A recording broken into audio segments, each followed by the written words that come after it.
no hubo galería, porque tiene que haber comentarios, que en esta gloriosa ocasión son, como casi siempre,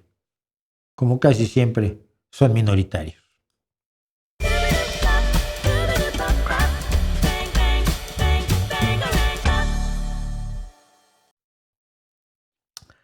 Comentarios minoritarios. Bueno, esta semana no hubo mucha tontería, hubo poca. Y mucha de la que hubo fue referida a los impuestos. Respondí 3 o 4 comentarios sobre impuestos de defensores del Chacachocas, del Chachacas, y pues me los comenté en el tema de los impuestos, porque me parece importante que la gente sepa que le están contando unas milongas horrorosas, sobre todo en América Latina, ¿no? Respecto a España. Pero bueno, tenemos cosas, así que vamos a revisar los comentarios minoritarios de esta gloriosa semana. Y empieza con uno que ya era para Elton, pero se lo perdonamos. Da risa pensar que el 5% que debería aportar España para la defensa OTAN sería para comprar armamento, aviones, tanques, etcétera, fabricado en Estados Unidos. Eso ayer lo respondió con muchísimo más conocimiento de causa que yo, nuestro querido Jesús Manuel Pérez Triana, pero yo, esto fue antes, lo contesté con lo poco que sé. Más que risa, da tristeza pensar que tú crees que no existen industrias bélicas en otros países, incluida España, donde hay más de 300 empresas de armas. Francia, Bélgica y el Reino Unido también tienen importantes empresas, y no pienses solo en países aislados. La Unión Europea impulsa la defensa mediante el Fondo Europeo de Defensa y la Estrategia Industrial Europea de Defensa. Solo en cuanto a aviones, el Eurofighter Typhoon es una maravilla, y el Dassault Rafale se hacen en Europa con participación de varios países y están considerados entre los mejores cazas del mundo. Vamos, que pensar que todo el gasto se hará en Estados Unidos es de ignorantes. El Eurofighter lo he visto aquí, porque aquí se hace en Gijón cada verano un festival aéreo. En ese festival aéreo vienen aviones de todo tipo, aviones acrobáticos, aviones antiguos de 2 alas, de tela, de la Primera Guerra Mundial, aviones históricos, aviones cisterna que se utilizan para apagar incendios forestales, equipos helicópteros, en fin, es un show aéreo como debe ser. Y aviones de guerra también. Y entonces hay gente que aquí siempre dice, ay, no queremos aviones de guerra. No entiendo por qué, si no se están usando para guerra, y si es una exposición, una exhibición, y es pose, ¿no? Porque esos mismos que te dicen que no quieren eso, no están yendo a la embajada de Rusia a decirle, no, ya sal de Ucrania. No, solo les disgusta cuando es el Eurofighter. Si fuera el Sukhov, no me acuerdo qué, el Su-25 creo, entonces ya no estaría tan mal. Entonces, pero yo he visto, y es impresionante, y oírlo cuando va a toda hostia, es impresionante. Bueno, me dice Manu Avenda, mi hija me pide explicarle quién creó a Dios. Si le digo que algunos humanos, ¿cómo le explico la existencia aparte de la evolutiva? Lo que yo interpreto aquí, la existencia humana, ¿cómo le explicas aparte de la evolución? Y respondo, con toda la honestidad que merecen los niños, no sabemos cómo comenzó la vida en nuestro planeta. O todavía no sabemos cómo comenzó la vida en nuestro planeta. Esto fue hace muchos años, fue hace unos 4.000 millones de años, y la ciencia que puede llegar a explicarlo apenas existe desde 1543. Hay muchos científicos, como biólogos, geólogos y genetistas, que están investigando para saber cuáles fueron las combinaciones de elementos y entorno que favorecieron que aparecieran los primeros seres vivos. Sabemos que los seres vivos estamos formados por los mismos elementos que el mundo inanimado, como carbono, hidrógeno, oxígeno, nitrógeno, azufre o fósforo. Así que hay la expectativa de saber algún día cómo se dio el proceso. Pero hoy nadie lo sabe. Y quien diga que lo sabe, porque lo leyó en un libro religioso, está mintiéndote. No lo sabe, solo lo cree. Y hoy un temprano, como los hago en orden cronológico, pues hoy es temprano el premio Elton.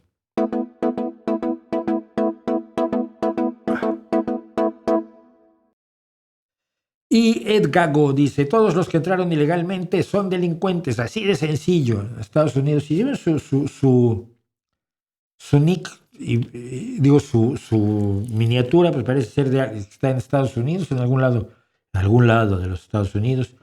Y entonces él dice que todos los que entraron ilegalmente son delincuentes, así de sencillo. Otro más comentó exactamente lo mismo cuando hablé yo de la criminalización de los inmigrantes. Entonces a los dos les respondí pues más o menos lo mismo. Mentira. Según las leyes de los Estados Unidos, estar en los Estados Unidos sin documentación no es un delito, es una falta civil. La persona tiene derecho a acudir a los tribunales para regularizar su situación sin que lleguen unos matones embosados, le rompan la cara, lo esposen y lo manden a un campo de concentración en El Salvador. Eso sí es ilegal, eso sí es un delito, y deportar sin un juicio de deportación implica secuestro, que sí es un crimen. O sea que ve y acusa a Trump. A continuación, Guitars Longa Vita Brevis, 9575, me gustó eso. Dice, siempre que escucho todos los servicios que ofrece el Estado mencionan lo que dice Mauricio, las carreteras, la sanidad, la educación, las pensiones. Eso sí es nuevo, que no se supone que ese dinero ya fue ahorrado cuando el jubilado trabajó. Le explico. Pero aparte, siempre que hablan de dichos servicios, lo dicen como si cada mes renovaran las calles, como si todos tuvieran hijos en las escuelas, como si todos usaran el servicio de sanidad. Lo que nunca mencionan es cuánto cuesta mantener a toda la burocracia que siempre crece, dice él. Igual que los chiringuitos y ocurrencias del gobernante en turno, dice él. Sería interesante saber cuánto de los impuestos se van a cuentas privadas. En España, pues es muy fácil, vas al Tribunal de Cuentas y le preguntas. Pero la respuesta. No todo el dinero de las pensiones fue ahorrado por el jubilado. España no es los Estados Unidos con sus programas 104K. Las pensiones se pagan con los impuestos. Cada mes se reparan calles, se pavimentan nuevas en pueblos alejados de tu ciudad, se hacen nuevas carreteras, se da mantenimiento a la iluminación pública, escuelas, hospitales, centros de salud, ambulancias. El motor hay que arreglarlo de cuando en cuando. Se paga a los maestros, médicos, enfermeras, asistentes, técnicos sanitarios y demás personal. Es evidente que en tu pobre y boba vida nunca has abierto un presupuesto ni has visto en qué se gasta el dinero de los impuestos y te informas en TikTok y en Twitch, nada más. Le pasé un enlace de Hacienda del gobierno español. Aquí te puedes descargar los 190 megas del presupuesto de este año para que dejes de hacer el ridículo repitiendo las bobadas que dice Vox. Ahí me señalas en el presupuesto, cuando te lo lees completo, donde se está yendo dinero para los chiringuitos y ocurrencias del gobernante de turno. Y cuando lo tengas, me lo pasas y yo se lo llevo a mi amigo Santiago, al Tribunal de Cuentas, para que tomen cartas en el asunto. ¿Cómo ves? ¿Tú crees que la gente hace las cosas que se le dan la gana sin ningún control? Tonto. También tenía que tener premio Elton. Venga. Y4LNUX, centroizquierda, dice que es de centroizquierda. Sí a la educación gratuita, salud pública y cierta seguridad social. Y sí a la propiedad privada. Bajos impuestos para que los individuos decidamos qué hacer con nuestra vida. Y digo, eso no es centroizquierda, es idiota.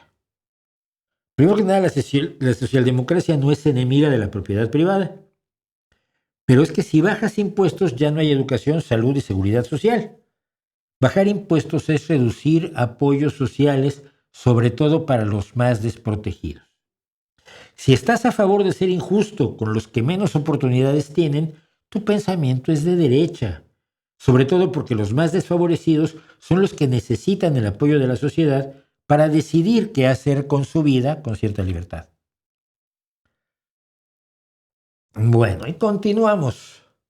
Gabo Trovador 4015, pero ¿qué hay de las personas que tenemos diferentes posturas ideológicas dependiendo del tema? Aquí me gusta la justicia, pero aquí prefiero la injusticia. Qué raro. No dijo eso. Por ejemplo, yo estoy en contra de la legalización de la cannabis con fines recreativos, incluso si es en pequeña cantidad, lo cual es usualmente una postura de derecha.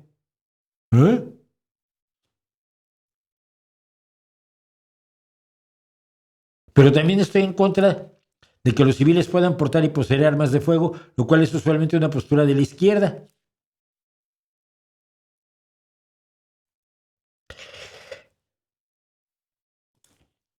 Aunque esta postura también puede variar dependiendo del lugar y época. Tengo estas posturas no porque tema definirme como de izquierda o de derecha, sino porque he analizado los temas individualmente y he llegado a mis propias conclusiones sobre cada uno, como lo hago con todo. Y mi pregunta, yo había definido cuáles son los elementos que diferencian a la izquierda de la derecha, y son muy sencillos, muy simples, muy fáciles de entender y donde no hay medias tazas, no hay grises. ¿Estás a favor de la justicia? ¿Quieres que haya justicia o aceptas que la injusticia es parte normal del mundo y así hay que ser? ¿Crees que hay que luchar a favor de una igualdad de derechos y oportunidades o no? La desigualdad es la base de nuestra sociedad. ¿Y crees que las sociedades deben ser solidarias con las personas más desprotegidas o crees que se deben joder? Punto. Ahí no hay medias tazas. Bueno, es que yo creo que la justicia y la injusticia sí o no. Pero mi respuesta dice, ¿qué tiene que ver el cannabis con lo que dije? Y las armas.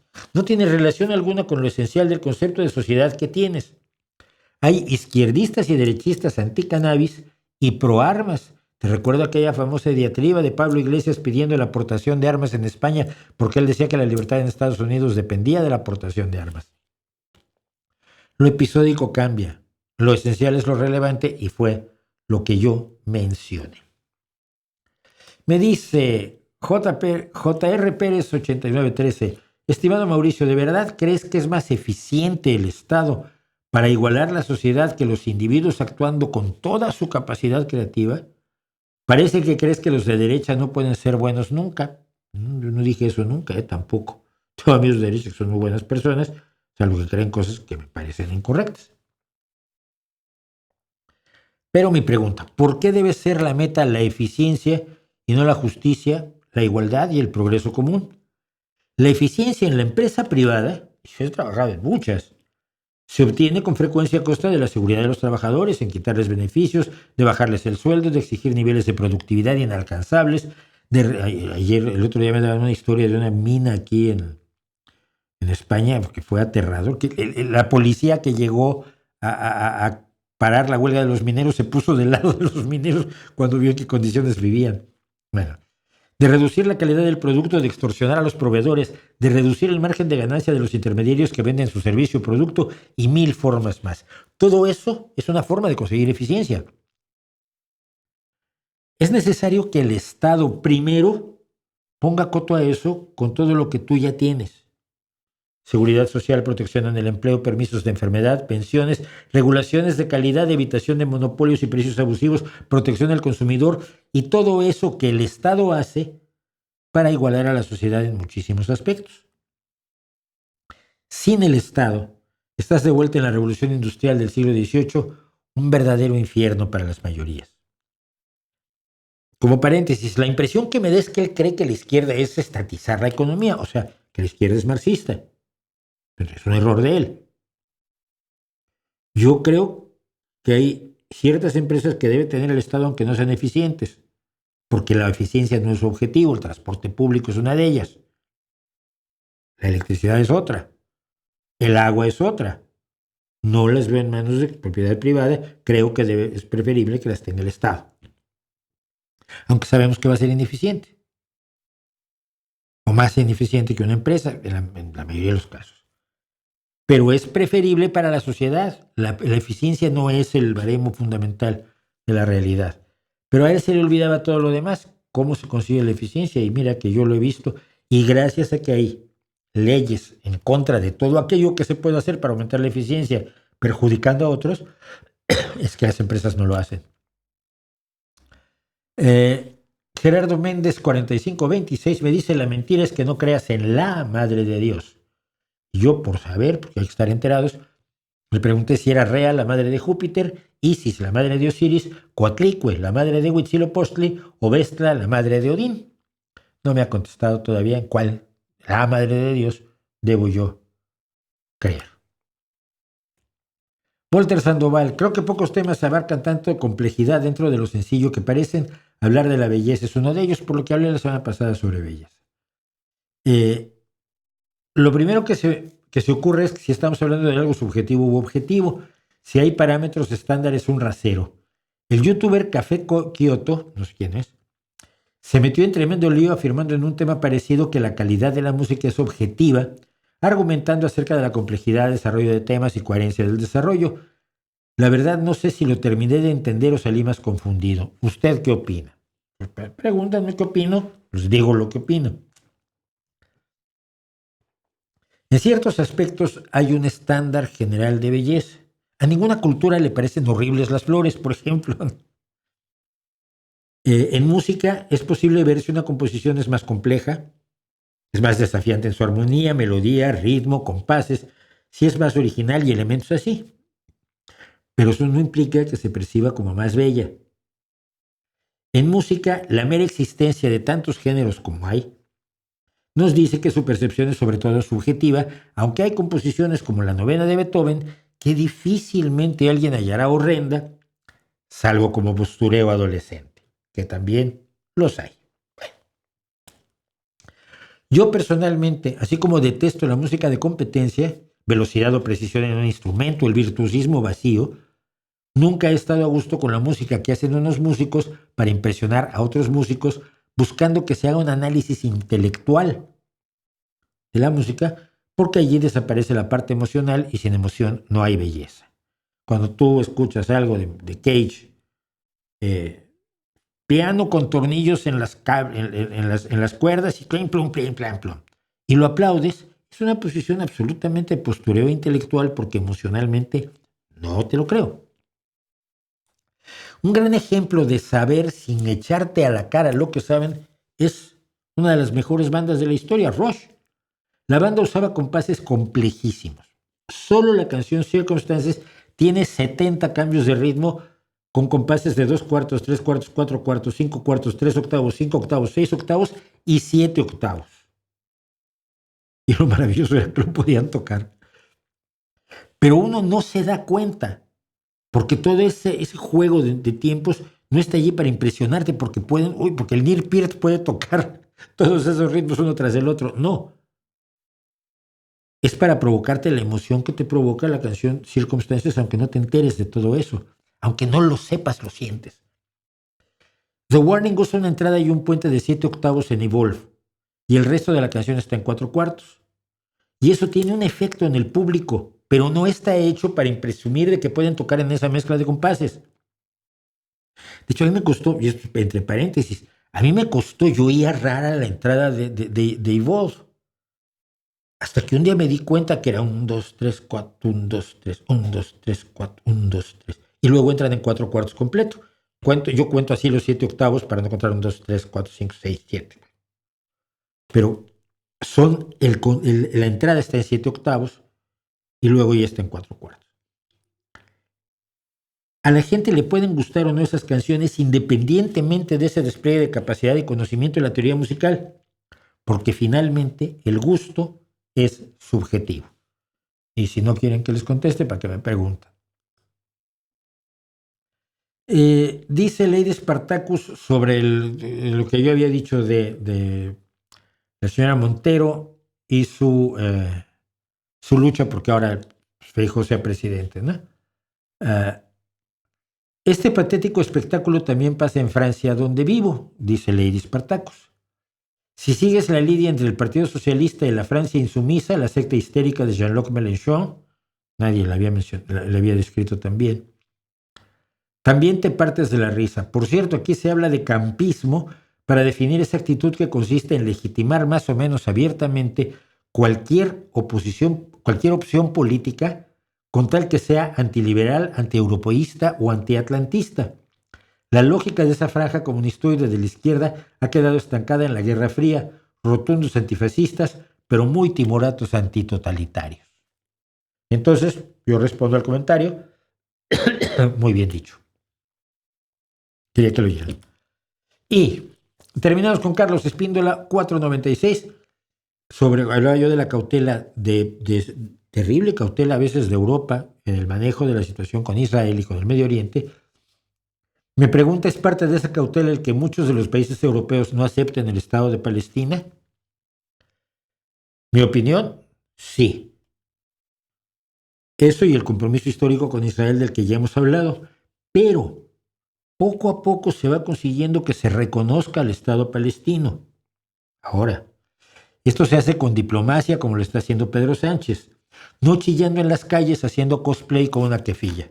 La kefilla es el pañuelo palestino, que es parte de la indumentaria de los uniformes, del Halloween permanente de algunos, que salen a chillar a la calle porque creen que con eso cambian el mundo. A veces es necesario chillar en la calle, pero lo que cambia el mundo es lo otro. El trabajo diplomático, el trabajo serio, el trabajo de convencimiento, el trabajo de presión, el trabajo que se está haciendo y que ha estado haciendo Pedro Sánchez para promover el reconocimiento del Estado palestino.